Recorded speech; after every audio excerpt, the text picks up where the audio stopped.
एक एक डायग्राम बना लीजिएगा।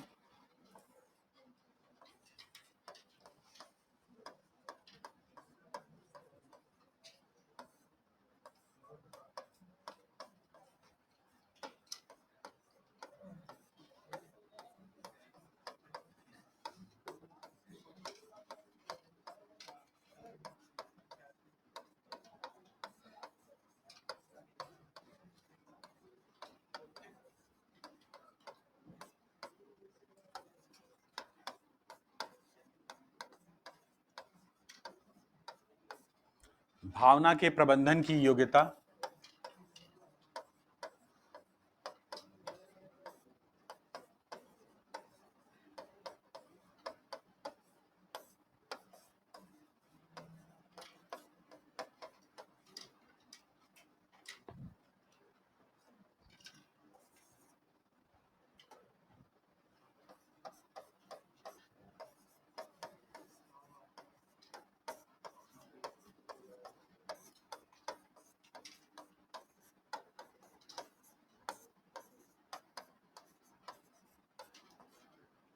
निरंतर अभ्यास एवं प्रशिक्षण। निरंतर अभ्यास एवं परीक्षण द्वारा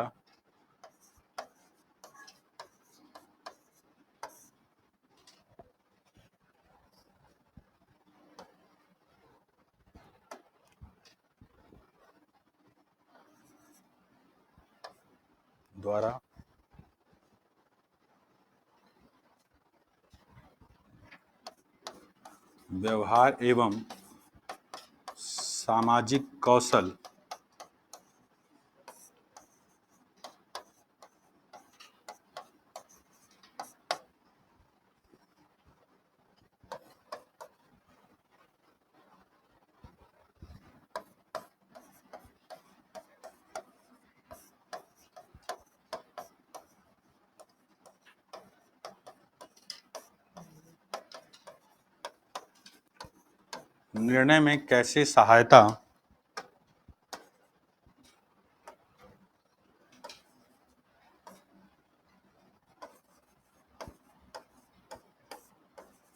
निर्णय में कैसे सहायता करता है।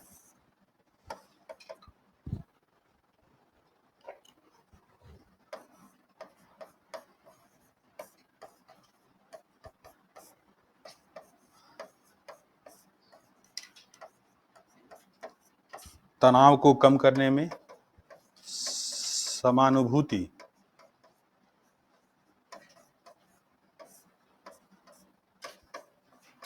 समानुभूति विकसित करने में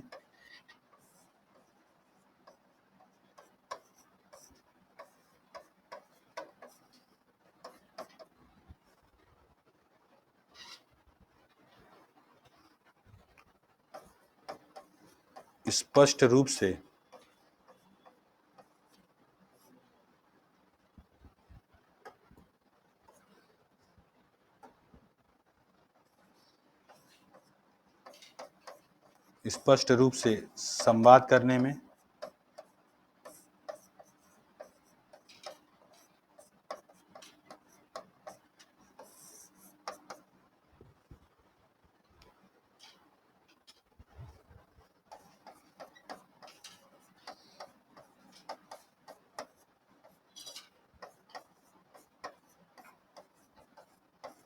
बाधाओं को दूर करने में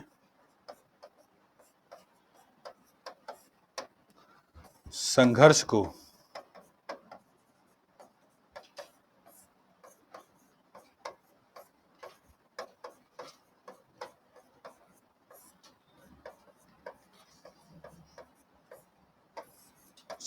को समाप्त करने में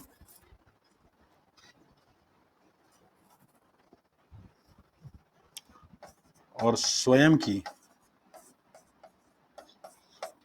एवं दूसरों की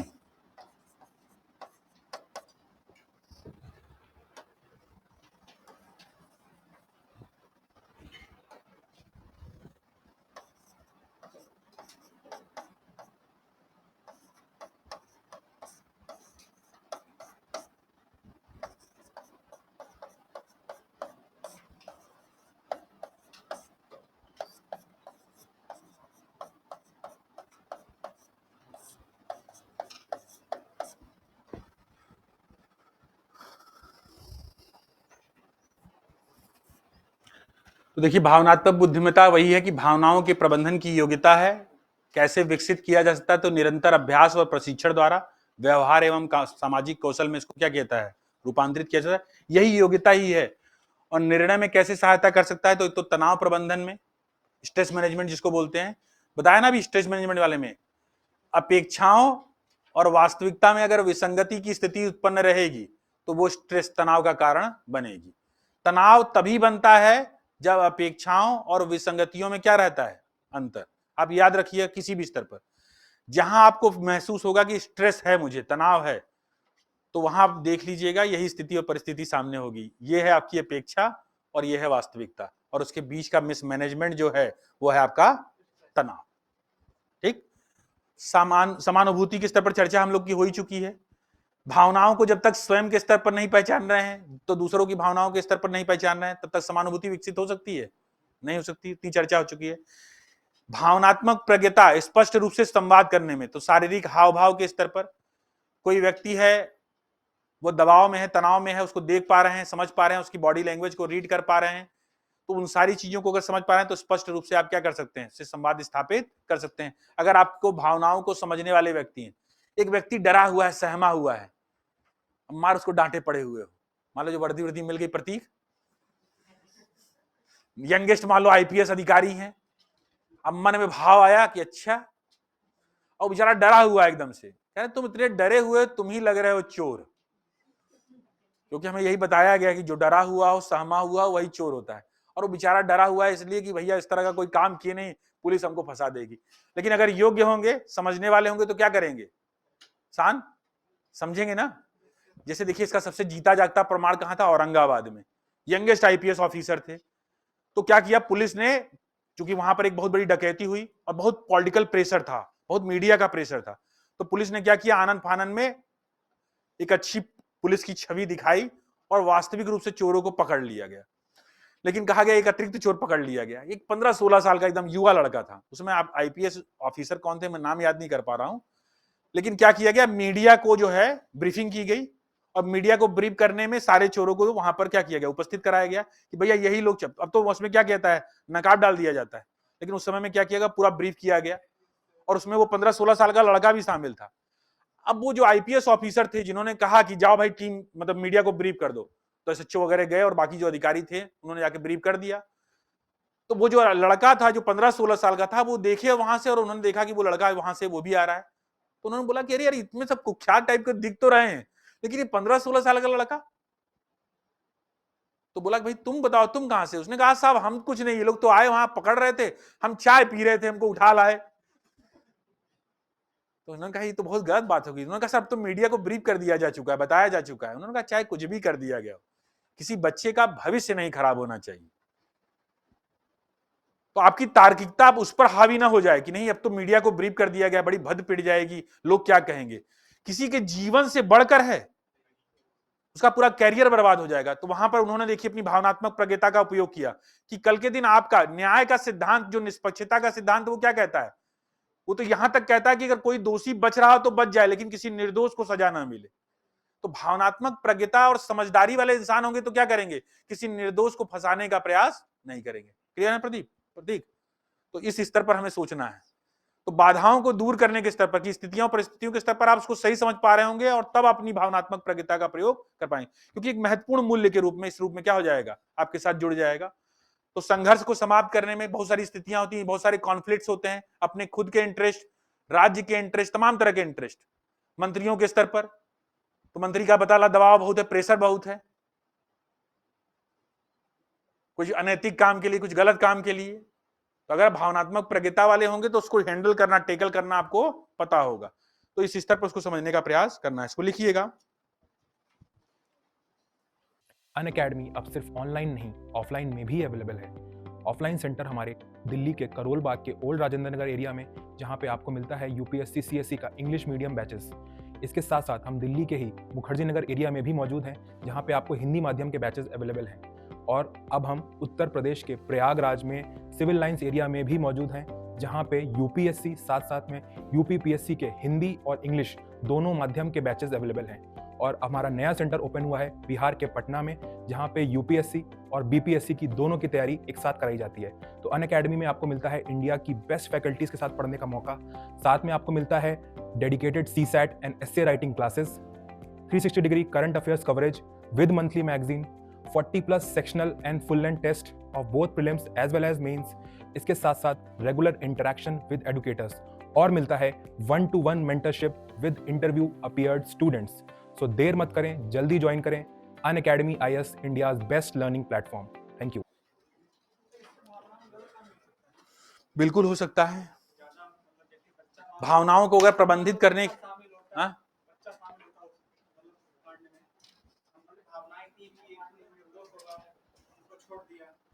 भावनाओं का अतिरेक अगर हुआ तो आप सही निर्णय नहीं ले पाएंगे, और अगर भावनाओं को प्रबंधित करने वाला होगा तो सही समझ पाएंगे।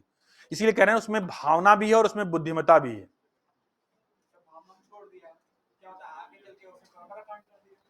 नहीं, मैं कह रहा हूं अगर दोषी अगर हुआ तो जो न्याय होगा वो तो भावनात्मक प्रज्ञता वाला व्यक्ति ले ही लेगा। लेकिन अगर कोई निर्दोष होगा तो आप क्या कह रहे हो कि हो सकता है वो अपराधी हो जाए? अगर उसने अपराध नहीं किया तो उसको दंड दे दीजिएगा? नहीं दीजिएगा ना। अगर वो उसने कोई अपराध किया है तो भावनात्मक प्रज्ञता वाला व्यक्ति जो न्याय कह रहा होगा उसके हिसाब से काम करेगा। मैं यहां नहीं कह रहा हूं कि कोई अपराधी है और उम्र में कम है तो आपकी भावनात्मक प्रज्ञता ये कहेगी कि उसको छोड़ दीजिए। ये नहीं कहा जा रहा है। ये कहा जा रहा है यहां पर ये समझने का प्रयास कीजिएगा कि किसी दोषी को ही सजा मिले। ये भावनात्मक प्रज्ञता अगर बुद्धिमत्ता है तो आप करेंगे। भावनात्मक प्रज्ञता कुछ नहीं है, इसको सिंपल सी बात समझिए। एक कहते हैं आप दिल और एक कहते हैं दिमाग। हम लेमैन वाली लैंग्वेज में आप समझा दे रहा हूं। एक होता है दिल, आपका दिल होता है भावनाएं, दिमाग होता है आपकी बुद्धिमत्ता। दिल और दिमाग के बीच का जो संतुलन है, ना पूरी तरह से दिल से और ना पूरी तरह से दिमाग से, बल्कि बल दोनों का सामंजस्य, कोऑर्डिनेशन, ये क्या है? भावनात्मक प्रज्ञता या इमोशनल इंटेलिजेंस। उसमें इमोशंस भी है और उसमें इंटेलिजेंस भी है, और दोनों का लाभकारी प्रयोग कैसे किया जाए, उपयोग कैसे किया जाए, यही भावनात्मक समझ है। बस इतना ही क्रक्स है इसका, समझ लीजिए।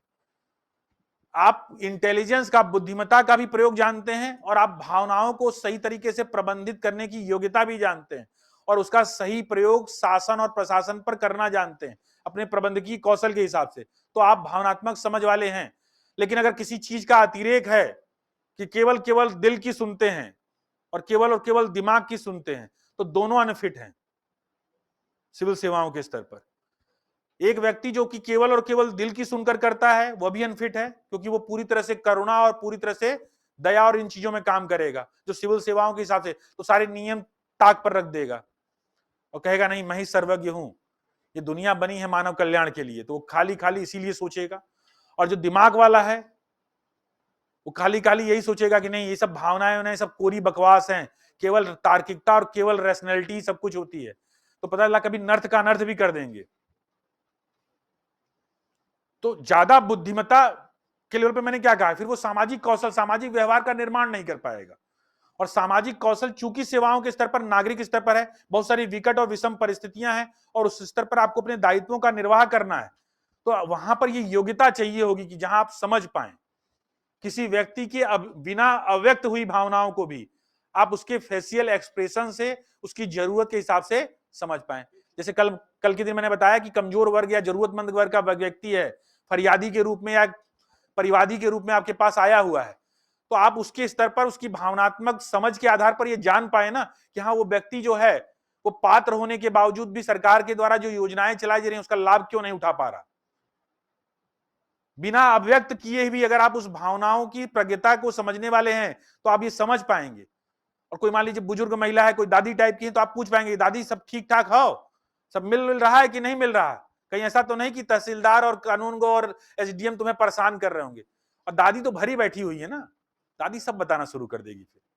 लेकिन अगर आप तार्किकता और बौद्धिकता वाले व्यक्ति हैं तो बस क्या हुआ, आए और चले गए, दादी क्या बता पाएगी बेचारी, उसके पास कहां कोई जानकारी। यही होता है। तो बहुत बुद्धिमान जो अधिकारी होते हैं वो सही व्यक्ति तक पहुंच ही नहीं पाते, और जो बहुत दिल वाले होते हैं वो केवल और केवल दिल से सोच पाते हैं। लेकिन जो इनके बीच के जो होते हैं, जिनको आप सफलता रूप से या उदाहरणों के रूप में जानते हैं, उनके बारे में आप देखिए। अब जैसे उत्तराखंड के IAS अधिकारी हैं दीपक रावत हैं, उनके बारे में देखिए आप, अपनी भावनात्मक प्रज्ञता का बहुत सही तरीके से वो प्रयोग करते हैं, खासकर कि सामाजिक कौशल के स्तर पर, सोशल स्किल के स्तर पर। तो बहुत सारे ऐसे अधिकारी हैं जिन्होंने नजीर उदाहरण के रूप में पेश किया है। इसलिए कहा जा रहा है कि सिविल सेवाओं में एक महत्वपूर्ण मूल्य के रूप में या एक महत्वपूर्ण टूल के रूप में इसको शामिल किया जा रहा है। भावनात्मक प्रज्ञता यहां पर नहीं, विभिन्न देशों में केस अध्ययन के रूप में, खास करके जो जहां पर मैनेजमेंट की स्किल है वहां पर इसे महत्वपूर्ण आधार दिया जा रहा है और इस रूप में इस योग्यता को बढ़ाने का प्रयास किया जा रहा है जहां पर हम बेहतर तरीके से नागरिक सेवाओं की पूर्ति कर सके।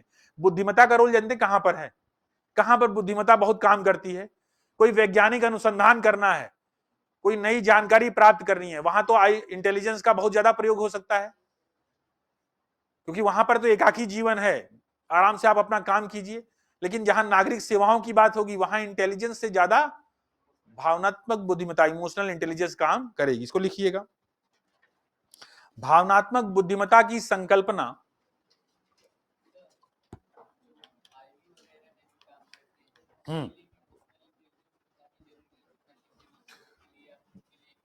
दो चीजें समझो शक्तिमान। जो आईबी वगैरह में जो लोग काम करते हैं उनके स्तर पर इमोशनल इंटेलिजेंस को देखिए कैसे कैसे काम करता है उनके लिए। एक तो अपनी पहचान छुपाना, पहचान छुपाने के स्तर पर वही व्यक्ति ये कर सकता है जो भावनात्मक रूप से अपने आप को क्या कर सकता है, प्रबंधित कर सकता है। दूसरा ये कि अगर मान लीजिए आप इंटेलिजेंस में काम कर रहे हैं तो आपको ये जानने का प्रयास करना है कि जिन व्यक्तियों पर आपका शक है वो व्यक्ति उसमें शामिल हैं या नहीं, और आपका उनसे कोई डायरेक्ट कन्वर्सेशन नहीं है, लेकिन उनकी बॉडी लैंग्वेज, उनके हाव भाव, उनकी गतिविधियां, इसके आधार पर आप कुछ क्लू बनाते हैं, कुछ निष्कर्ष बनाते हैं और उसी के आधार पर तय करते हैं। तो निश्चित रूप से इंटेलिजेंस के स्तर पर उसका रोल तो है ही, यहां हम इस रोल से इनकार नहीं कर सकते। चूंकि वो एकाकी जीवन में इसलिए रहते हैं या उनको इस प्रकार से जीवन जीने के लिए तैयार किया जाता है या ट्रेंड किया जाता है ताकि उनकी पहचान गोपनीय बनी रहे और वो ज्यादा से ज्यादा सूचनाएं राष्ट्र हित में इकट्ठा कर पाए। लेकिन निश्चित रूप से आप मान के चलिएगा कि जो गुप्तचर एजेंसियों में काम करने वाले जैसे अजीत डोभाल साहब हैं, आप बताइए उनको क्या कहेंगे कि वो खाली आईक्यू वाले व्यक्ति हैं? उनकी भावनात्मक प्रज्ञता का लेवल तो यही है ना, कि तभी तो वो पाकिस्तान में इतने साल तक सर्वाइव कर पाए। नेचुरल सी बात है। तो इंटेलिजेंस के लोग जो होते हैं उनके पास में भावनात्मक समझ बहुत तगड़ी होती है। चूंकि खुफिया विभाग है, जानकारियों को निकालना है, तो आपकी समझ तो वहां होनी ही चाहिए।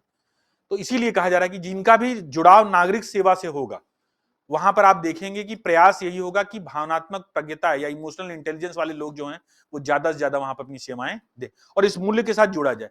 तो ऐसा नहीं कि इसको सीखा नहीं जा सकता, लेकिन बहुत दीर्घ, बहुत कठिन प्रक्रिया है, इतना सरल नहीं है। मैथ्स और रीजनिंग से ज्यादा टफ है ये, क्योंकि इमोशंस पे काम करना और इमोशंस पर कंट्रोल इतनी जल्दी होता नहीं। लिखिएगा क्या लिखा? भावनात्मक बुद्धिमत्ता की संकल्पना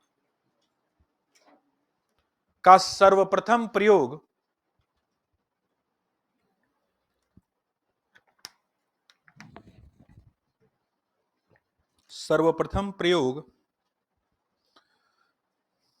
संयुक्त राज्य अमेरिका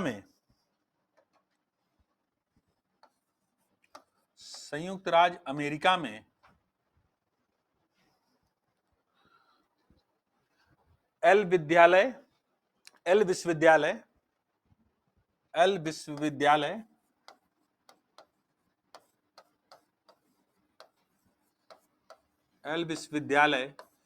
के दो मनोवैज्ञानिक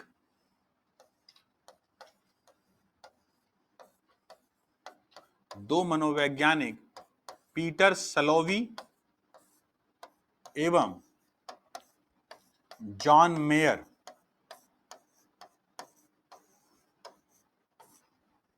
इनका मॉडल है, उसकी चर्चा भी करेंगे। पीटर सलोवी एवं जॉन मेयर ने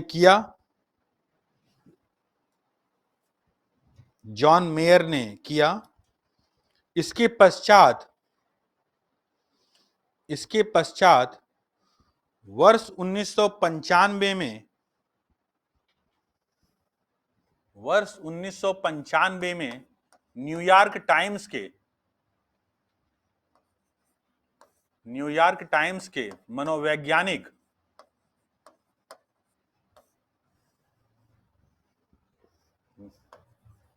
मनोवैज्ञानिक डैनियल गोलमैन, सबसे ज्यादा श्रेय इन्हीं को जाता है, डैनियल गोलमैन न्यूयॉर्क टाइम्स के मनोवैज्ञानिक डैनियल गोलमैन, कहीं कोई डेविड ओविड लिखा होगा तो वो डेविड नहीं है, डैनियल ही है, उनका नाम ही यही है, डैनियल गोलमैन ने अपनी पुस्तक emotional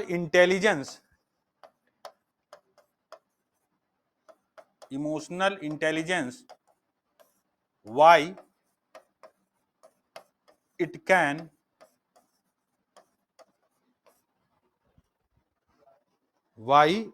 can matter more than IQ,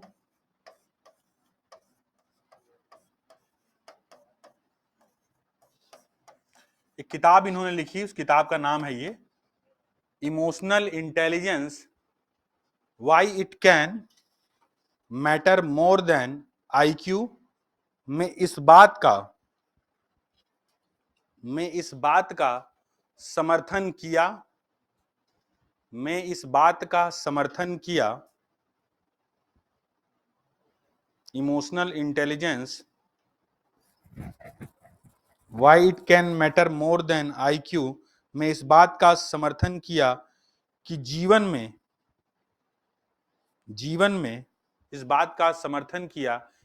में प्रभावशाली व्यक्ति बनने के लिए सामान्य बुद्धि, ब्रैकेट में लिख लीजिएगा IQ, सामान्य बुद्धि, प्रभावशाली व्यक्ति बनने के लिए सामान्य बुद्धि की 20%, सामान्य बुद्धि की 20% और भावनात्मक बुद्धि की 80% और भावनात्मक बुद्धि की 80% आवश्यकता होती है। तो IQ लेवल अगर कम है आपका तो परेशान मत होइएगा, सिविल सेवाओं में बहुत ब्राइट फ्यूचर है आपका, डैनियल गोलमैन के अनुसार, मेरे अनुसार भी है। भावना देखिए, एक चीज समझिए मेरी बात को, इस तैयारी का जानते हैं सबसे बड़ा आर्ट क्या है आनंद? अगर आपने इसके सिलेबस को, मतलब यही नहीं, नीति शास्त्र की बात नहीं कर रहा हूं मैं, पर हम पूरे ओवरऑल सिलेबस की, अगर आपने हिस्ट्री अच्छे से पढ़ी, आपने पॉलिटी अच्छे से पढ़ी, आपने ज्योग्राफी अच्छे से पढ़ी, और उसको पढ़ने के क्रम में आपने ह्यूमन इंटरफेस का ध्यान रखा, जो भी पढ़ रहे हैं, चाहे इतिहास पढ़ रहे हैं, चाहे भूगोल पढ़ रहे हैं, चाहे पॉलिटी पढ़ रहे हैं, चाहे अर्थशास्त्र पढ़ रहे हैं, जो भी विषय पढ़ रहे हैं, उसको यह समझने का प्रयास किया कि इसका ह्यूमन इंटरफेस क्या है, कि मानवीय जीवन के दृष्टिकोण से क्या है। तो आप ये जान लीजिए कि एक अच्छे कुशल नागरिक तो आप बन ही जाएंगे, और जीवन में जो सफलता के लिए सबसे महत्वपूर्ण फैक्टर है वो एक अच्छा नागरिक बनना। तो आप अगर ये बन गए तो जिस फील्ड में आप हाथ डालेंगे, आप ये याद रखिएगा, उस फील्ड में सिलेक्शन की प्रोबेबिलिटी, मतलब इसी फील्ड में नहीं, तैयारी तो सिविल की कर रहे हैं, लेकिन जिस क्षेत्र में भी आप हाथ डालेंगे आपके सफलता के चांसेस बढ़ जाएंगे। क्यों बढ़ जाएंगे जानते हैं? जो आपका अंतर व्यक्ति कौशल है, ये भी पढ़ना इसी के बारे में, इंटरपर्सनल स्किल बोलते हैं उसको, और एक होता है हमारा अंतर व्यक्ति कौशल हो गया, जो हमारा इंटरपर्सनल स्किल है, और एक हमारा आंतर व्यक्तिक जो हमारे स्वयं के बारे में। इन दोनों के बारे में हम बहुत ईमानदार हो जाते हैं, तो हमारा सामाजिक कौशल का जो दायरा है वो इतना विस्तृत हो जाता है, और इतनी समझ हो जाती है लोगों के बारे में हमारी, या स्थितियों और परिस्थितियों के बारे में इतनी मैच्योरिटी आ जाती है कि जो निर्णय आप लेंगे उसके चांसेस सफल होने के ज्यादा रहेंगे। आप ये देखिएगा, जिसने यूपीएससी की तैयारी बहुत मन से की है, दिल से की है, उस व्यक्ति का किसी भी फील्ड में आप देखिएगा, सिर्फ संघ लोक सेवा आयोग में नहीं, बहुत सारे लोग हैं संघ लोक सेवा आयोग में सिलेक्ट होते हैं, नौकरी करते हैं, कुछ दिन करते हैं और फिर रिजाइन करके किसी दूसरे फील्ड में हाथ डाल देते हैं, लेकिन वो जितने सक्सेसफुल यहां हैं उतने ही सक्सेसफुल वहां पे भी। बस बनस्पत की मैंने क्या कहा कि आप यही सब चीजें हैं, कि भावनात्मक प्रज्ञता आपकी अच्छी होनी चाहिए, आपका एटीट्यूड बहुत पॉजिटिव होना चाहिए, सोचने का जो दृष्टिकोण है उसमें दृष्टिकोण भी इस प्रकार का होना चाहिए। तो अगर आप समझते हैं चीजों को तो आप बेहतर तरीके से उसका प्रबंधन कर पाएंगे। तो ये बहुत चांसेस है कि मीडिया में हाथ डाला तो मीडिया के स्तर पर, राजनीति में हाथ डाला तो राजनीति के स्तर पर, आप उठा के देख लीजिए, आपको मिल जाएंगे वो लोग। तो ये चांसेस हैं, लेकिन उसके लिए अनिवार्य शर्त क्या है कि हमें अच्छे से ईमानदारी से पढ़ना होगा। अब हम पढ़े नहीं, तो हमने पढ़ा नहीं तो हमने कह रहे नहीं हमने तो की थी सिविल की तैयारी, तो भाई फिर वो मामला गड़बड़ा जाएगा। लिख लिया? 80% होनी चाहिए, है ना भैया। डैनियल गोलमैन का मानना था कि डैनियल गोलमैन का मानना था कि तुम जो इतना मुस्कुरा रहे हो, डैनियल गोलमैन का मानना था कि यदि किसी व्यक्ति के पास डैनियल गोलमैन का मानना था कि यदि किसी व्यक्ति के पास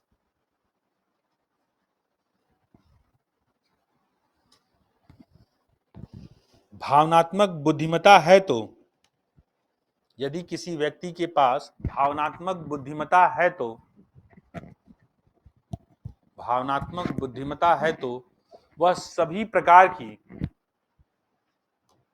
यदि किसी व्यक्ति के पास भावनात्मक बुद्धिमत्ता है तो वह सभी प्रकार की क्षमताओं को विकसित कर सकता है।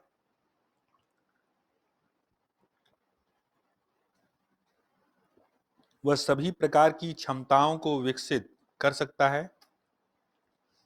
अपनी इस संकल्पना के प्रमाण में अपनी इस संकल्पना के प्रमाण में वे जापान का अपनी इस संकल्पना के प्रमाण में वे जापान का प्रशंसित मॉडल वे जापान का प्रशंसित मॉडल उदाहरण के रूप में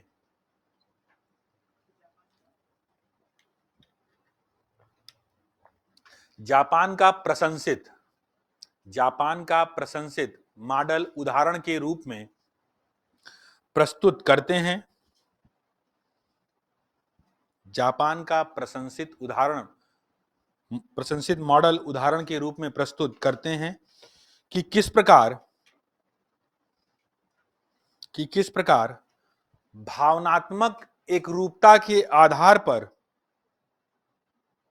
किस प्रकार भावनात्मक एकरूपता या एकात्मकता भावनात्मक एकरूपता के आधार पर जापानियों ने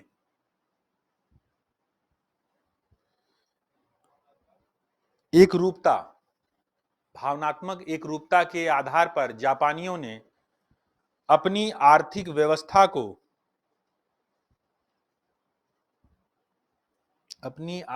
अर्थव्यवस्था को मजबूत कर लिया। इसकी चर्चा मैंने की थी पहले आपसे, है ना।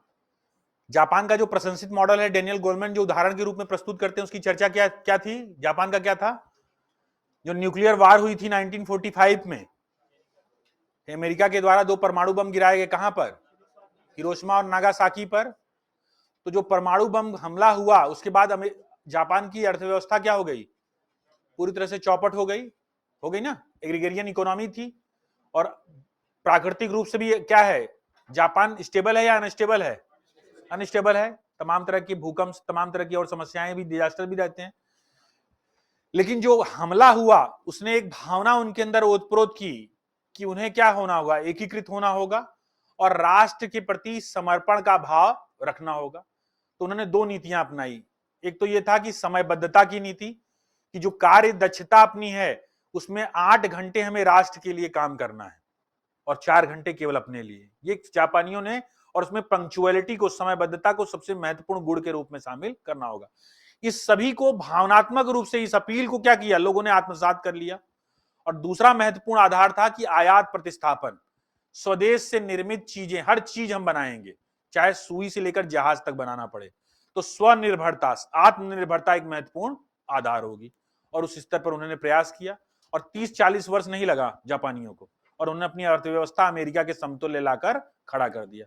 तो अगर कोई देश के स्तर पर भी, यहां पर यह भी चीजें हैं जहां भावनात्मक प्रज्ञता के स्तर पर यह काम कर सकती है कि अगर हम एकीकृत रूप से ये सोचने का प्रयास करें और राष्ट्र हमारा सबसे आगे वाला भावना अगर जगानी है, तो वहां पर हमें इसी प्रकार की भावनात्मक या इसी प्रकार की इमोशनल अपील पर काम करना हो।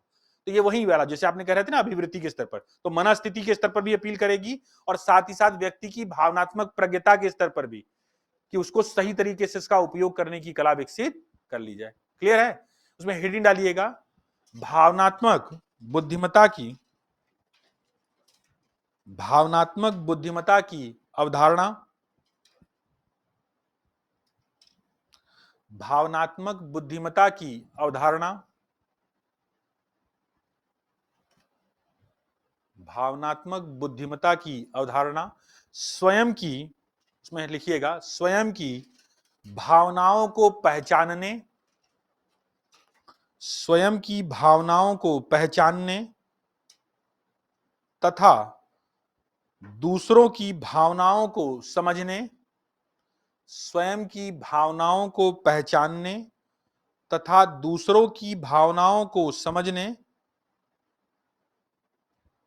स्वयं की भावनाओं को पहचानने तथा दूसरे की भावनाओं को समझने, फिर इस ज्ञान का उपयोग, फिर इस ज्ञान का उपयोग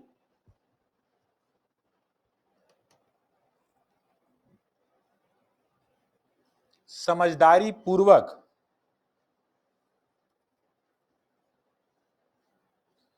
फिर इस ज्ञान का उपयोग समझदारी पूर्वक निर्णयन व कार्य, समझदारी पूर्वक निर्णयन व कार्य, समझदारी पूर्वक निर्णयन, डिसीजन मेकिंग, और कार्य की दिशा में करने को,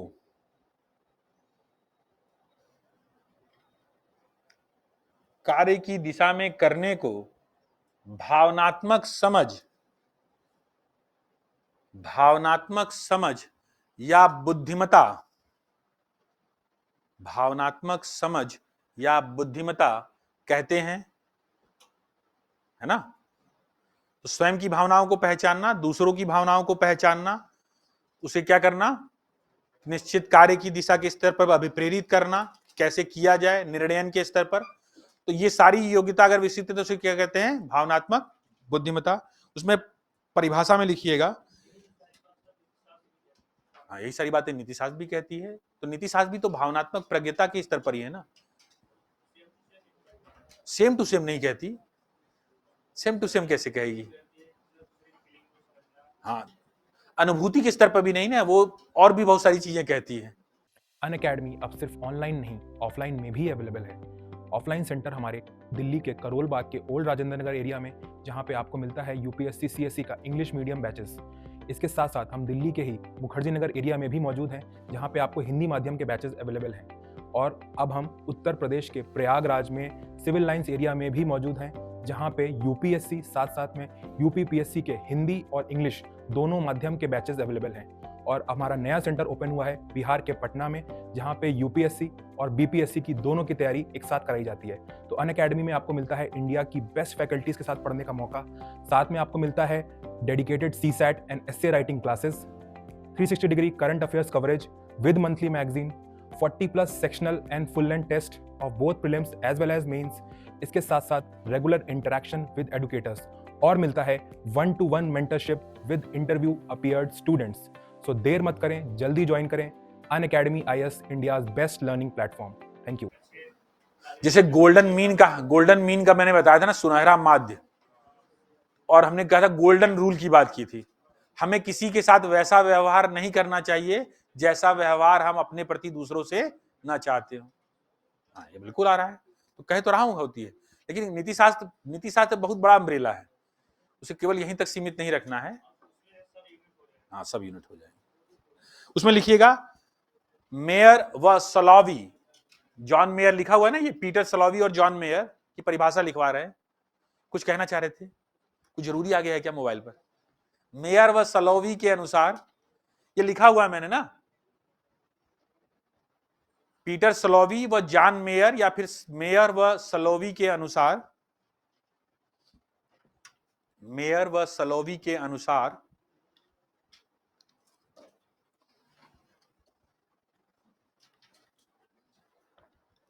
डबल इन्वर्टेड कॉमा में लिखिएगा, अपने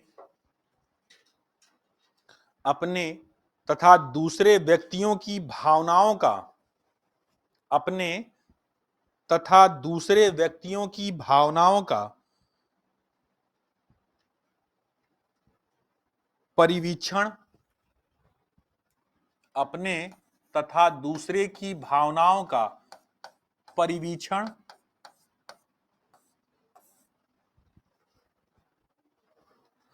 परिवीक्षण से आशय ऑब्जर्वेशन से है, थोड़ा टफ शब्द है इसलिए लिख दिया है। परिवीक्षण करने, परिवीक्षण करने और उनमें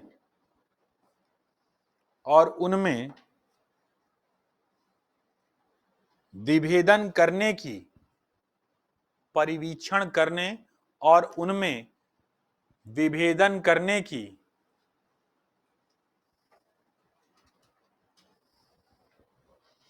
योग्यता, और उनमें विभेदन करने की योग्यता तथा प्राप्त सूचना के अनुसार, तथा प्राप्त सूचना के अनुसार अपने चिंतन, तथा प्राप्त सूचना के अनुसार अपने चिंतन तथा व्यवहारों को निर्देशित करने की योग्यता, अपने चिंतन तथा व्यवहारों को निर्देशित करने की योग्यता ही भावनात्मक समझ है।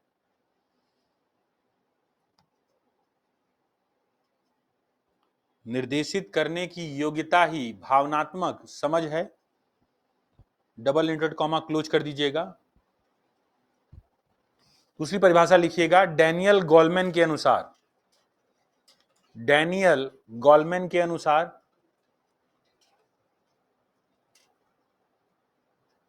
डैनियल गोलमैन के अनुसार लिखा हुआ है यहां ऊपर, अगर दिक्कत हो रही है तो लिख लीजिएगा देखकर। डैनियल गोलमैन के अनुसार उसमें लिखिएगा, भावनात्मक समझ या संवेगात्मक बुद्धि, भावनात्मक समझ या संवेगात्मक बुद्धि किसी व्यक्ति की, भावनात्मक समझ या संवेगात्मक बुद्धि किसी व्यक्ति की भावनाओं को जानने, किसी व्यक्ति की भावनाओं को जानने, उसे प्रबंध करने,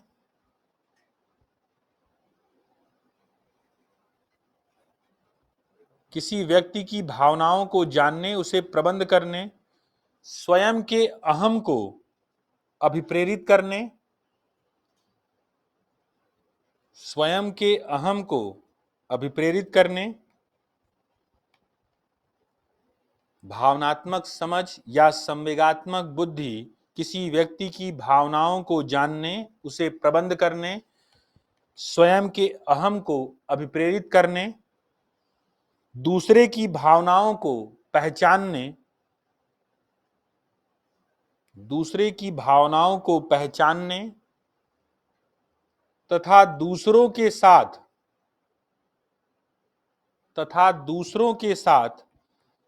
संबंधों को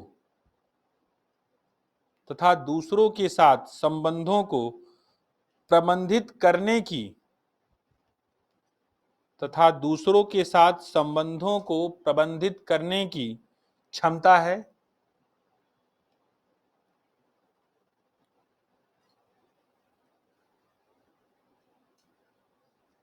क्षमता है, डबल इंटरेड कॉमा क्लोज करके पैराग्राफ चेंज करके लिखिएगा। कुछ समय पहले तक, मतलब कुछ समय का मतलब हो गया कि आज से 3-4 दशक पूर्व, कुछ समय पहले तक व्यक्ति की क्षमताओं का निर्धारण, कुछ समय पहले तक व्यक्ति की क्षमताओं का निर्धारण, व्यक्ति की क्षमताओं का निर्धारण उसकी बौद्धिक, इंटेलिजेंस की बात हो रही है ना, उसकी बौद्धिक, भौतिक मत लिखिएगा, बौद्धिक लिखिएगा, लिख लेंगे ना बौद्धिक, उसकी बौद्धिक समझ, उसकी बौद्धिक समझ, ब्रैकेट में लिख लीजिएगा आईक्यू, उसकी बौद्धिक समझ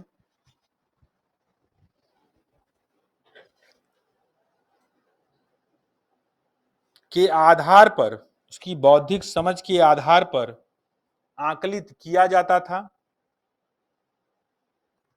बौद्धिक समय के आधार पर आकलित या आकलन किया जाता था,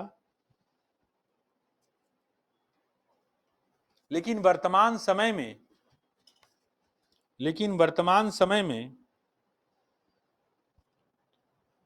भावनात्मक समझ,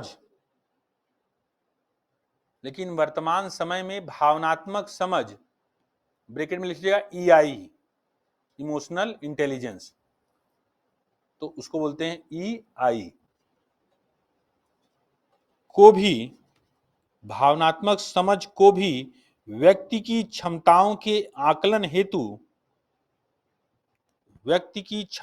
के आकलन हेतु मान्यता प्राप्त हुई है। मान्यता प्राप्त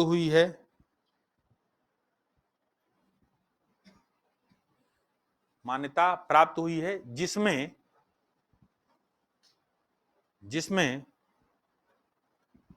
निम्न तत्वों की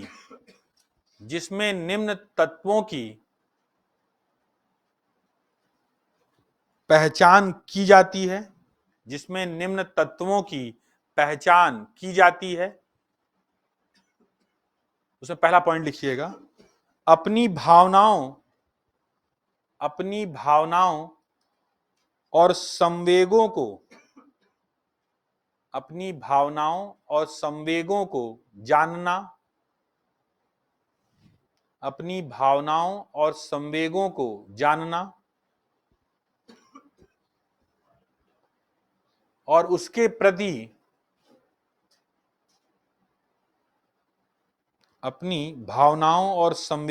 जानना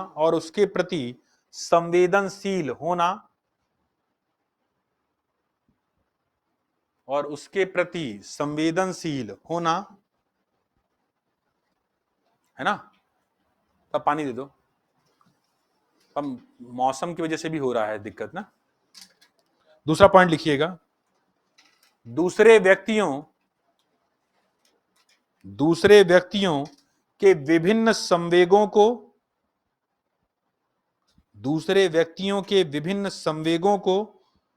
उनकी शरीर भाषा,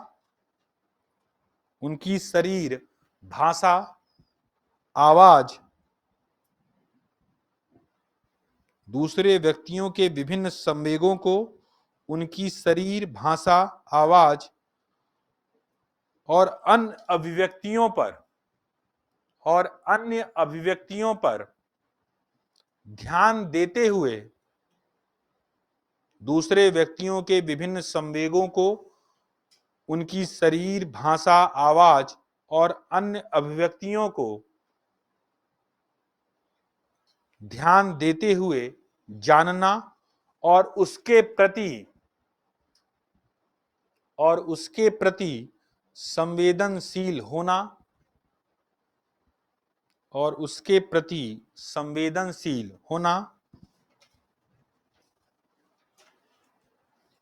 तीसरा पॉइंट लिखिएगा, अपने संवेगों का मतलब समझ रहे हैं ना, संवेग का मतलब भावना से है ना। अपने संवेगों को अपने विचारों से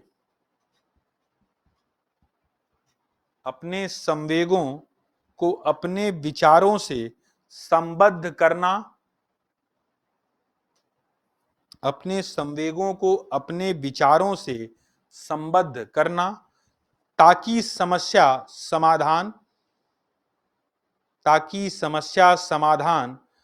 तथा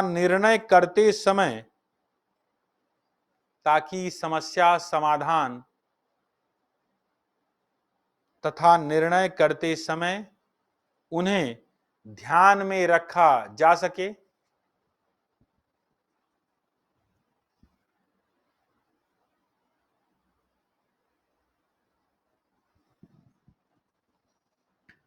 अपने संवेगों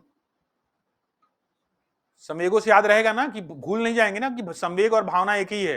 तो बाद में कोई रहे तो कह सकते हो तुम्हें भावनात्मक बुद्धिमत्ता पढ़ाते, संवेग कहां से आ गया। तो भैया कहीं हो तो स्टार स्टार बना के लिख लीजिएगा कि संवेग इज इक्वल टू भावना। नहीं, बताना पड़ता है भाई, नहीं, कई लोग बाद में कंफ्यूज जाते हैं, सर वो संवेग बताया, सर उसमें लिखा संवेग भावना पढ़ा रहे थे सर। तो भैया तो अपनी तरफ से डिस्क्लेमर देना जरूरी होता है कि नहीं भैया, संवेग ही भावना है और भावना ही संवेग है। शक्तिमान ही गंगाधर है और गंगाधर ही शक्तिमान है। नहीं पता चला कि पता चला आपने कहा कि नहीं सर ये तो गंगाधर था, आप तो शक्तिमान कोई और बता रहे थे। क्यों भाई? अपने संवेगों की प्रकृति और तीव्रता के शक्तिशाली प्रभाव को क्या लिखा? समस्या का समाधान तथा निर्णय करते समय उन्हें ध्यान में रखा जा सके। ये वाला पॉइंट लिख लिया था। अगला पॉइंट लिखिएगा, अपने संवेगों की प्रकृति, अपने संवेगों की प्रकृति और तीव्रता, अपने संवेगों की प्रकृति और तीव्रता के शक्तिशाली प्रभाव को, अपने संवेगों की प्रकृति और तीव्रता के शक्तिशाली प्रभाव को समझना, अपने संवेगों की प्रकृति और तीव्रता के शक्तिशाली प्रभाव को समझना। लास्ट पॉइंट लिखिएगा इसमें, अपने संवेगों और उनकी अभिव्यक्तियों को, अपने संवेगों और उनकी अभिव्यक्तियों को दूसरे से व्यवहार करते समय,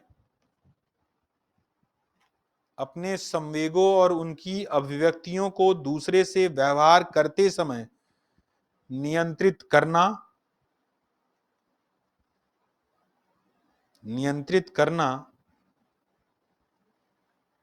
अपने संवेगों और उनकी अभिव्यक्तियों को दूसरे से व्यवहार करते समय नियंत्रित करना, ताकि शांति और सामंजस्य की, ताकि शांति और सामंजस्य की प्राप्ति हो सके,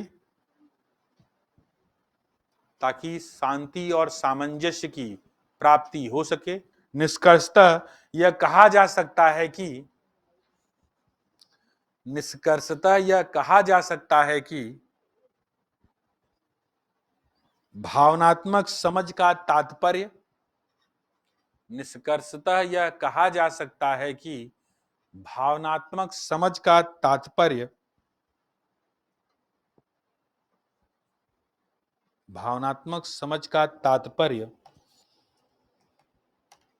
हम या कोई और, हम या कोई और अपने आप को,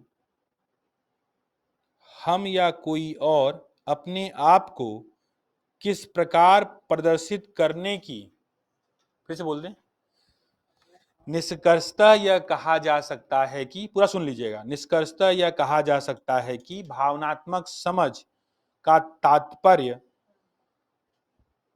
हम या कोई और अपने आप को किस प्रकार प्रदर्शित करने की योग्यता, हम या कोई और अपने आप को किस प्रकार प्रदर्शित करने की योग्यता रखता है।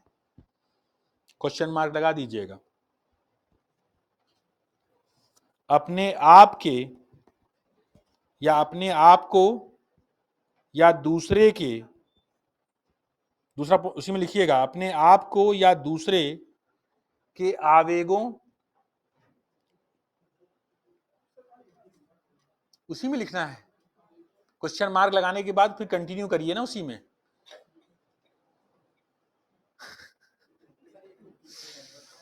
कंफ्यूज हो गए?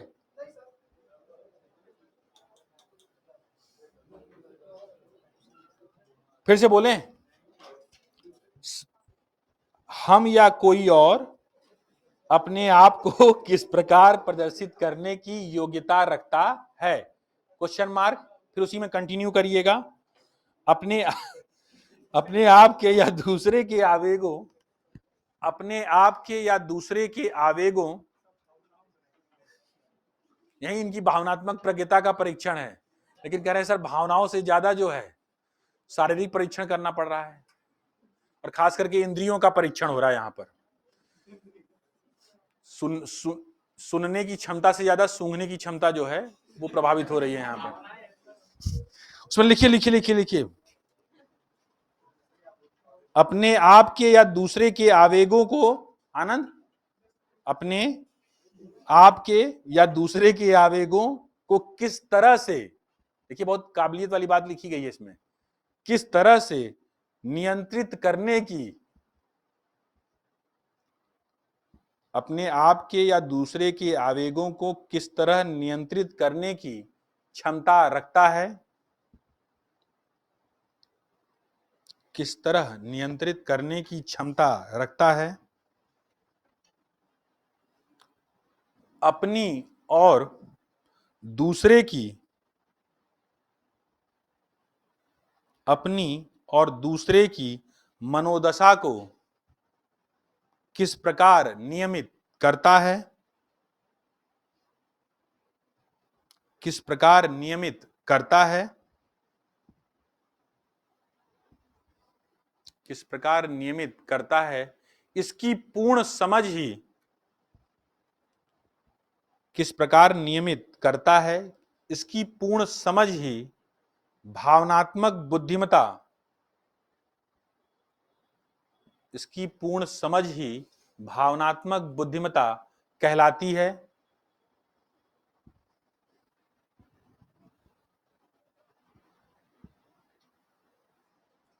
नागरिक सेवाओं में जब तक आप, उसी में कंटिन्यू करिएगा, नागरिक सेवाओं में कंक्लूजन है, नागरिक सेवाओं में जब तक आप दूसरे की भावनाओं को नहीं समझ सकेंगे, नागरिक सेवाओं में जब तक आप दूसरे की भावनाओं को नहीं समझ सकेंगे,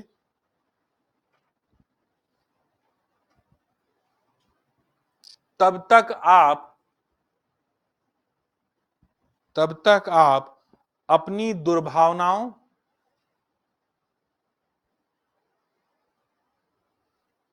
तब तक आप अपनी दुर्भावनाओं व पूर्वाग्रहों से,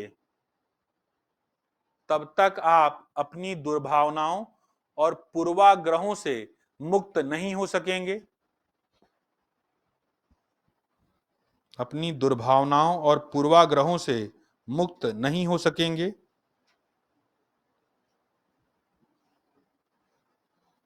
इस तरह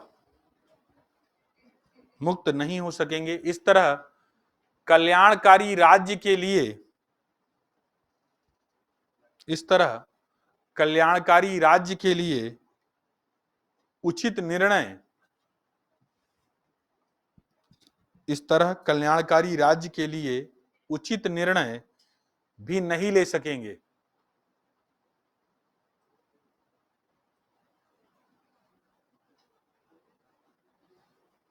क्लियर है?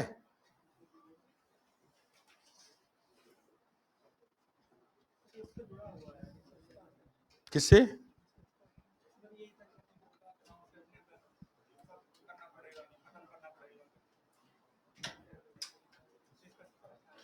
निष्पक्षता वाले में, पक्षपातिता वाले में कह रहे थे, मूल्यों के रूप में है ना। यहां तो क्या है कि सब एक दूसरे से जुड़े हुए हैं, इसको इस रूप में समझिए मेरी बात को। एक मूल्य है जो बाह्य रूप से दिखाई देता है, भावनाएं आंतरिक हैं, ये तो मानते हो ना। अनुभूतियां खुली आंखों से दिख सकती हैं, महसूस की जा सकती हैं, उसके व्यवहार के प्रकटीकरण को देख के समझा जा सकता है कि व्यक्ति कैसा महसूस कर रहा है। बात समझ आ रही कि नहीं? तो कहा जा रहा है कि अगर भावनाओं का प्रबंधन करने की योग्यता आ जाए आपके अंदर, जैसे एक गीता में एक शब्द, बहुत ध्यान दीजिएगा थोड़ा सा, जैसे गीता में एक शब्द इस्तेमाल किया जाता है स्थित प्रज्ञ, सुना है शब्द? स्थित प्रज्ञ शब्द जो इस्तेमाल किया जाता है उसमें क्या कहा जाता है?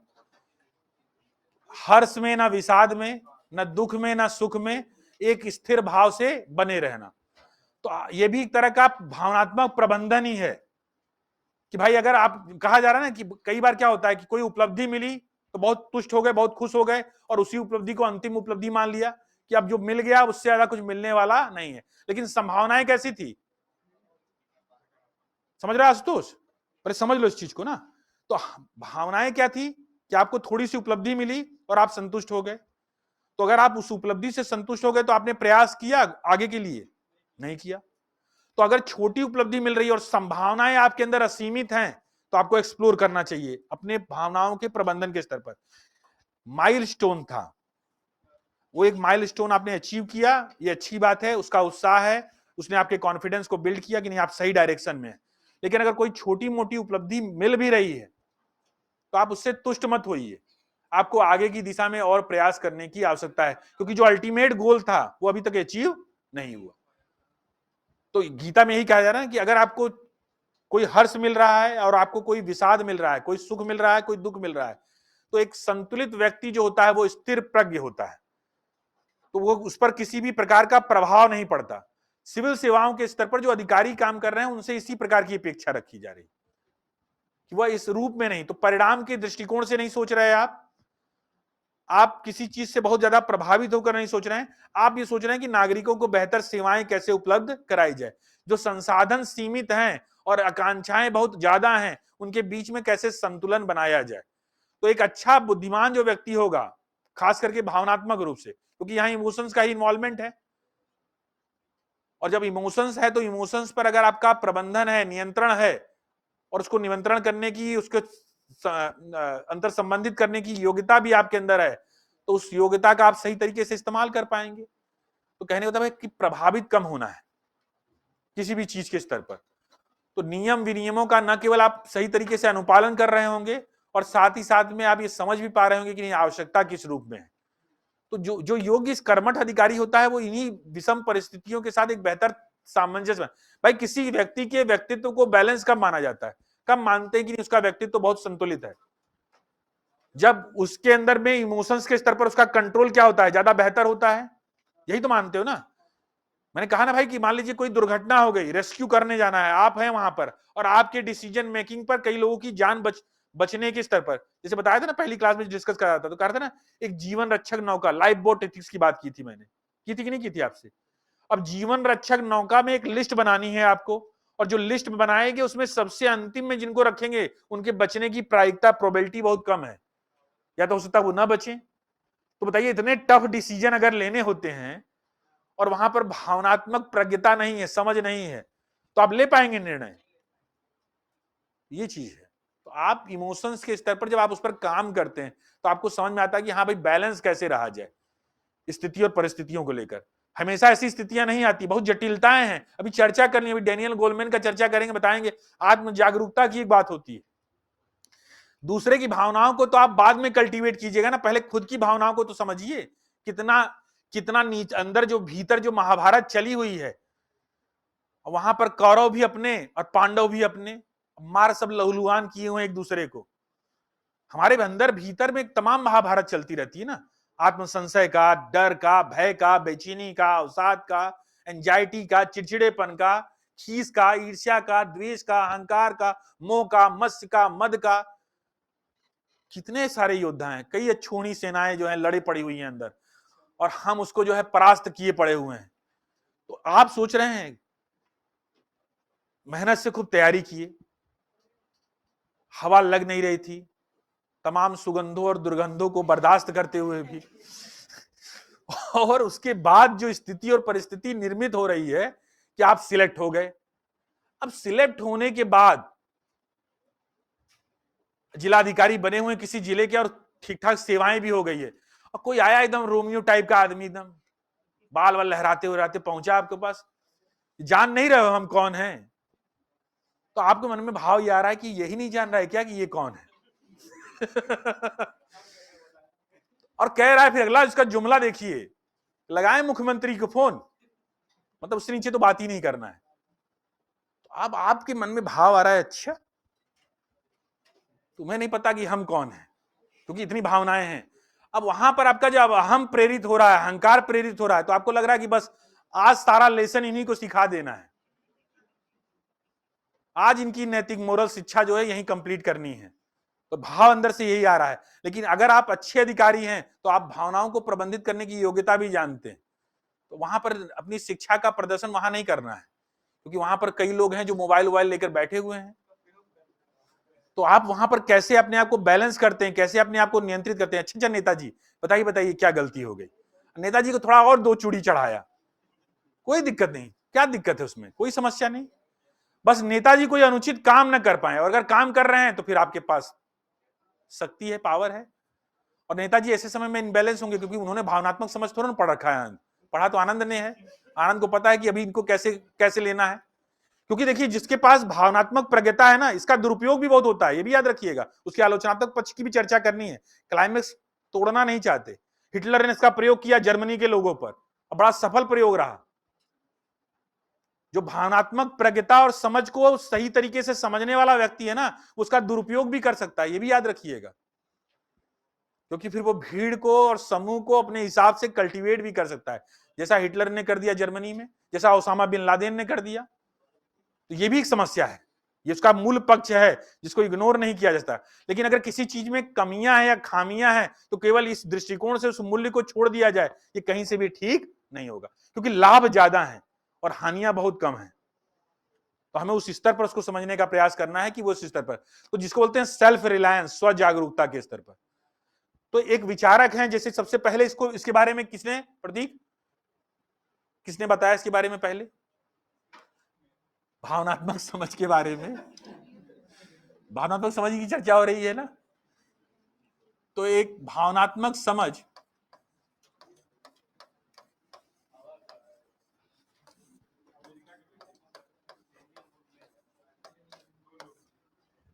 पीटर सलोवी और जॉन मेयर के मॉडल के बारे में चर्चा हुई थी। उससे पहले एक वैन पेन है, उन्होंने 1985 में इस शब्द का प्रयोग कर दिया था, इमोशनल इंटेलिजेंस का, लेकिन उस रूप में नहीं। प्रसिद्धि दिलाने का जो श्रेय जाता है वो पीटर सलोवी और जॉन मेयर को ही जाता है, इन दोनों मनोवैज्ञानिक को, क्योंकि इन्होंने शोध ग्रंथ प्रस्तुत किया, नाम ही शोध ग्रंथ का था इमोशनल इंटेलिजेंस।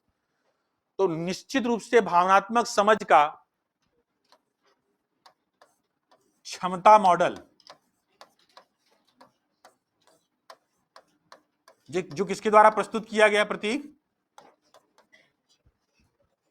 पीटर सलोवी और जॉन मेयर के द्वारा, है ना।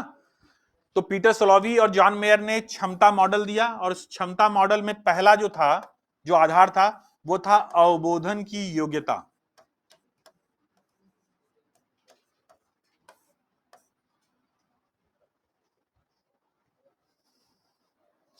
क्षमता मॉडल, योग्यता मॉडल लिख लीजिएगा इसको।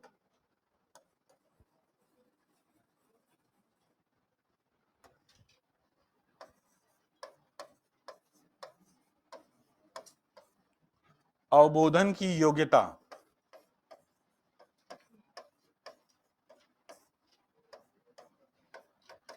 स्वयं एवं दूसरे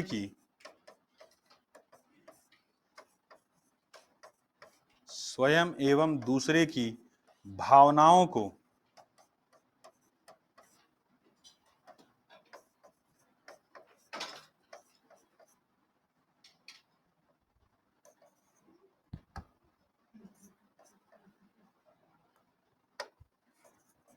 स्वयं की एवं दूसरों की भावनाओं को जानना,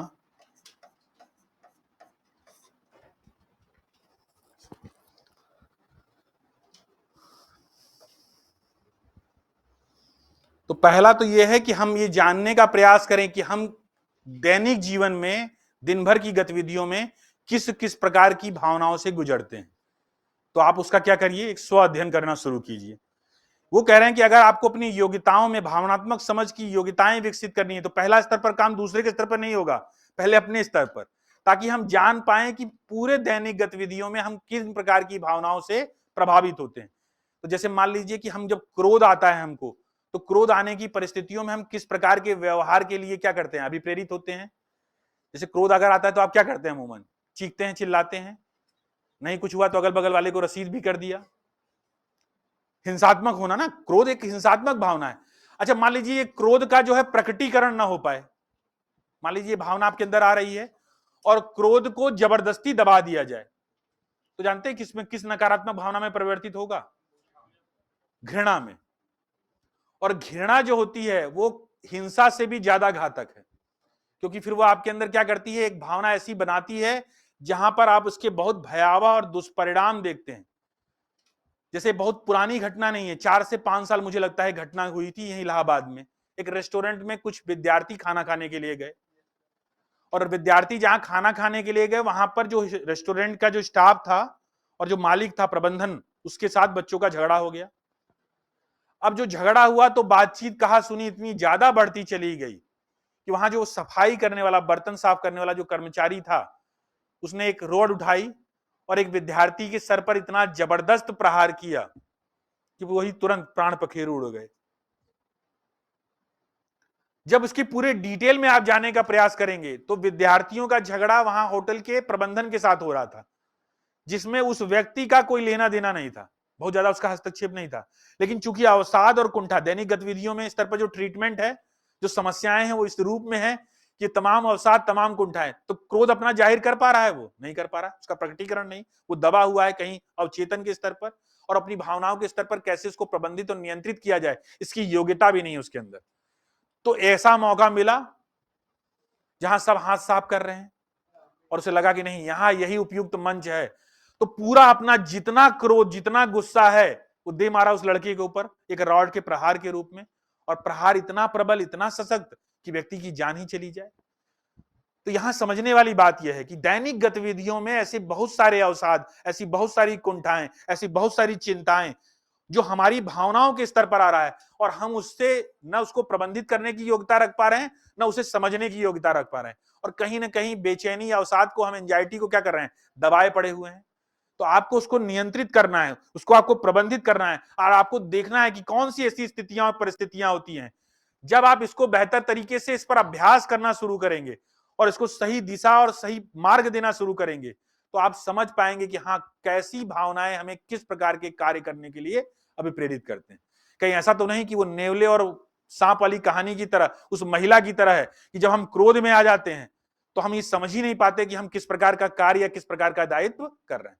हम कहीं ऐसा तो नहीं किसी को बहुत गंभीर चोट पहुंचाने का प्रयास कर रहे हो, या हम किसी का ऐसा नुकसान करने का प्रयास कर रहे हो जिसके बाद के जो परिणाम होंगे वो हमारे लिए बहुत भयावह होंगे। तो एक्सप्रेशन के स्तर पर जब आप इस स्तर पर समझ पाते हैं कि आप किस प्रकार के एक्सप्रेशन से गुजर रहे हैं, आपका शरीर, शारीरिक हाव भाव, न केवल आपका अंदर का भाव, बल्कि आपका शारीरिक हाव भाव भी आपको बताने का प्रयास करता है कि किस प्रकार आपकी बॉडी लैंग्वेज क्या कहती है। और जब आप अपनी बॉडी लैंग्वेज को रीड करना शुरू कर पाते हैं तो आप सामने वाले की भावनाओं को समझ पाते हैं, उसकी बॉडी लैंग्वेज को समझ पाते हैं, और यहां पर यह भी समझ पाते हैं कि वह किस प्रकार की भावना से गुजर रहा है। तो इसे बोलते हैं अवबोधन की योग्यता, स्वयं को और दूसरों को पहचानने की योग्यता। क्लियर है? अगर आप स्वयं को और दूसरों को पहचान पाते हैं तो दूसरा आशय है समझ का।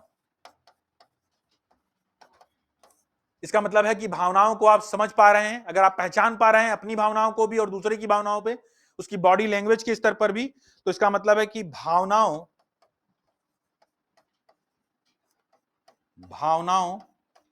विचारों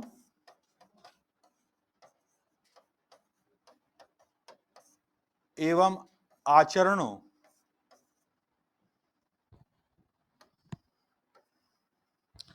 भावनाओं, विचारों एवं आचरणों या आचरण, भावना, विचार एवं आचरण के मध्य, आचरण में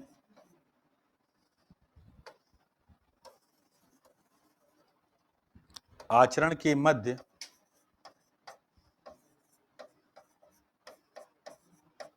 संबंध समझने में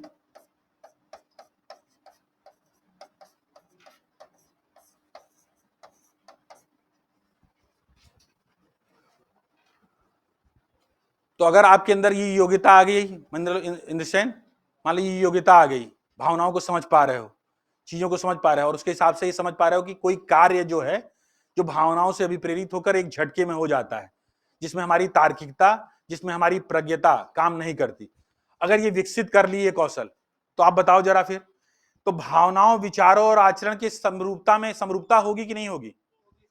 इसमें कोई अंतर होगा? उस व्यक्ति के भावनाओं, विचारों और आचरण के स्तर पर क्या होगी? विसंगतियों की स्थितियां पाई जाएंगी, जिसे अपनी भावनाओं की सही समझ नहीं। बात समझिएगा। और जिसके अंदर ये समझ होगी उसमें किसी भी प्रकार की विसंगति नहीं पाएगी। तो एक साम्यता की बात है, एक सहसंबंध की बात है। और सहसंबंध कब पाया जाएगा, एक रूपता कब पाई जाएगी? जब आपको अपने विचारों के स्तर पर, जैसे मान लीजिए कोई सूचना मिली, कोई जानकारी मिली, मान लीजिए जानकारी मिली कि किसी जगह पर कोई अफवाह मिला, तो अफवाह में मिलेगा तो जिसके स्तर पर भावनाओं पर जिसका नियंत्रण नहीं होगा वो क्या मानेगा? अफवाह को सही मानेगा या गलत मानेगा? सही मानेगा। और जिसका भावनाओं पर नियंत्रण होगा वो तो जांच पड़ताल के स्तर पर भी समझने का प्रयास करेगा। क्योंकि अफवाह है तो उसके स्तर पर विचार करना, भावनाओं के स्तर पर, तो कोई स्टेटमेंट नहीं देंगे आप, कोई लूज टॉक नहीं करेंगे। मान लीजिए कि जैसे मैंने बताया था ना, सुकरात के बारे में कहा, सुकरात को मानते ना कि रैशनल तार्किक मानव है। तो एक मित्र उनका आया उनके पास और मित्र ने आके क्या बताया कि आपके मित्र के बारे में मैंने कुछ सुना है। तो जो व्यक्ति है जिसको कह रहे हैं कि जिसकी भावनात्मक प्रज्ञता और समझ का स्तर है, आनंद समझिए ध्यान से, सुकरात मान लो तुम हो, आनंद है सुकरात, और सुकरात के पास मान लो आया कोई व्यक्ति, तो मुझे लगता है जैसे मैं देख पाता हूं कि इंद्रसेन तुम्हारे या प्रवीण तुम्हारे अच्छे मित्र हैं मान लो। अब मान लो कोई तीसरा पर्सन, थर्ड पर्सन आया, कहा जानते हो इंद्रसेन के बारे में कुछ सुने हैं, तुम्हारे बारे में कुछ कह रहे थे।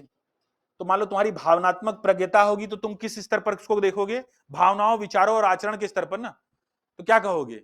अरे हम जानते हैं कि वो कैसा आदमी है। अगर ऐसा कह रहे तो इसका मतलब है तुम्हारा भावनाओं पर नियंत्रण नहीं। फिर अच्छे मित्र का दावा करना बंद कर दो। क्यों? क्योंकि अगर उस व्यक्ति के बारे में अगर कुछ कहा जा रहा है और तुम कह रहे हो तुम्हारा अच्छा मित्र है, तो तुम्हारी विश्वसनीयता फिर क्या है? उसका पैरामीटर क्या है? तुम्हारी अपनी वस्तुनिष्ठता का पैरामीटर क्या है? क्योंकि फिर तुम समझ ही नहीं पा रहे ना। भावनात्मक स्तर पर तुमने विचार किया कि अगर वो व्यक्ति ये कह रहा है कि तुम्हारे बारे में कुछ गलत कह रहे थे, तो तुम्हें कितना विश्वास है, कितना यकीन है भावना के स्तर पर? तो फिर मित्रता का फिर दावा ही नहीं होना चाहिए। तो फिर जैसे तुम सभी को जानते हो वैसे उनको भी जानते हो। फिर ये कैसे कह सकते हो कि नहीं क्लास में वो तुम्हारे अभिन्न मित्र हैं या वो तुम्हारे बहुत खास हैं? क्लियर हो पा रहा है सभी लोगों को? तो जिस व्यक्ति की भावनात्मक समझ का स्तर होगा वो किसी सूचना या किसी अफवाह के स्तर पर इस आधार पर निष्कर्ष नहीं देगा, बल्कि वह भावनाओं के स्तर पर, बुद्धिमत्ता के स्तर पर और फिर अपने आचरण और व्यवहार के स्तर पर वही चीज करेगा जो चीजें सही होंगी।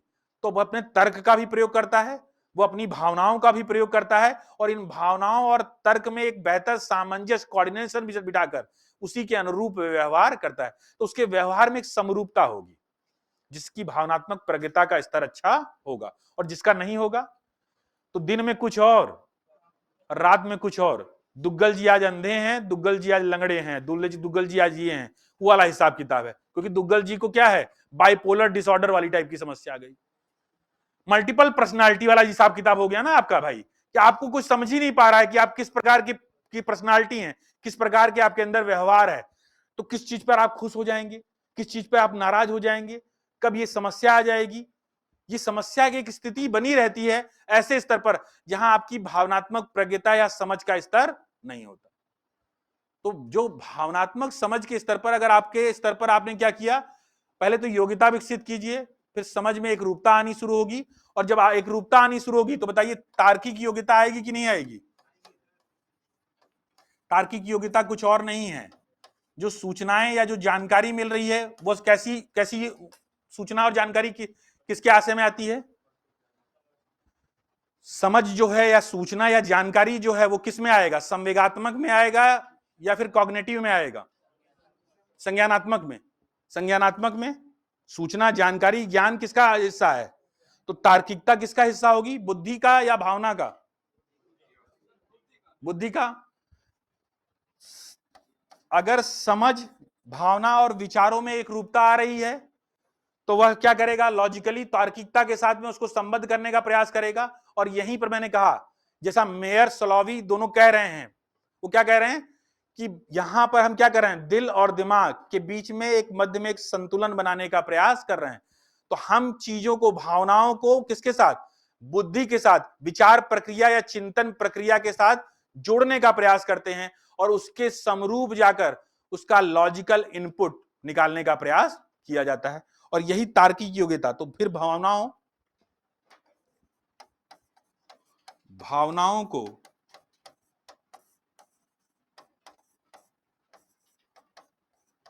अनुभव के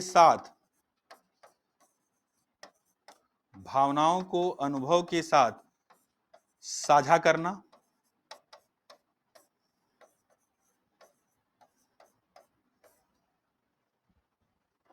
और अनुभव जो है वो बुद्धि के क्षेत्र में है। जो ज्ञान आप प्राप्त कर रहे हैं वो क्या है? वो बुद्धि के स्तर पर है। और उस अनुभव के साथ में अपनी भावनाओं को क्या करते हैं? साझा करने का प्रयास करते हैं और उसके अनुरूप फिर अपनी तार्किक लॉजिकल रीजनिंग के अनुसार निर्णय लेते हैं। तो जो भावनाओं से ओतप्रोत होकर जो निर्णय लेने वाला है वो क्या करेगा, वो कभी भी इस प्रकार के अनुभव के साथ अपनी भावनाओं के तार्किक विश्लेषण की बात नहीं करेगा। और फिर अंत में है प्रबंधकीय योग्यता।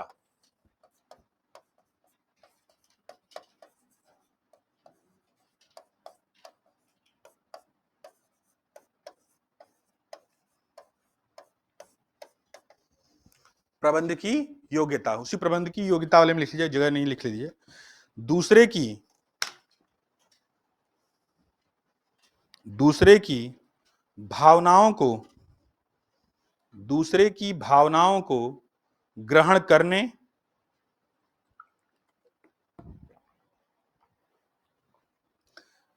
प्रबंधकीय योग्यता वाले में लिखिएगा, दूसरे की भावनाओं को ग्रहण करने और नकारात्मक से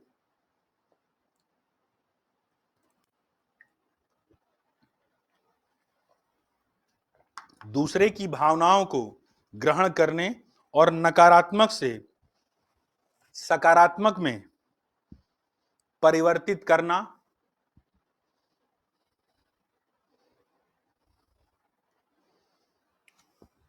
अनअकैडमी अब सिर्फ ऑनलाइन नहीं ऑफलाइन में भी अवेलेबल है। ऑफलाइन सेंटर हमारे दिल्ली के करोल बाग के ओल्ड राजेंद्र नगर एरिया में, जहां पे आपको मिलता है यूपीएससी सीएससी का इंग्लिश मीडियम बैचेस। इसके साथ साथ हम दिल्ली के ही मुखर्जी नगर एरिया में भी मौजूद हैं, जहां पे आपको हिंदी माध्यम के बैचेस अवेलेबल हैं।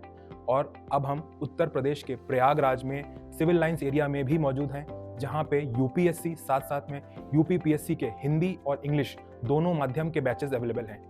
और हमारा नया सेंटर ओपन हुआ है बिहार के पटना में, जहां पे यूपीएससी और बीपीएससी की दोनों की तैयारी एक साथ कराई जाती है। तो अनअकैडमी में आपको मिलता है इंडिया की बेस्ट फैकल्टीज के साथ पढ़ने का मौका। साथ में आपको मिलता है dedicated CSAT and essay writing classes, 360 degree current affairs coverage with monthly magazine, 40+ sectional and full length test of both prelims as well as mains. इसके साथ साथ रेगुलर इंटरेक्शन विद एडुकेटर्स और मिलता है 1-to-1 mentorship with interview appeared students. So देर मत करें, जल्दी ज्वाइन करें Unacademy IS, India's best learning platform. Thank you.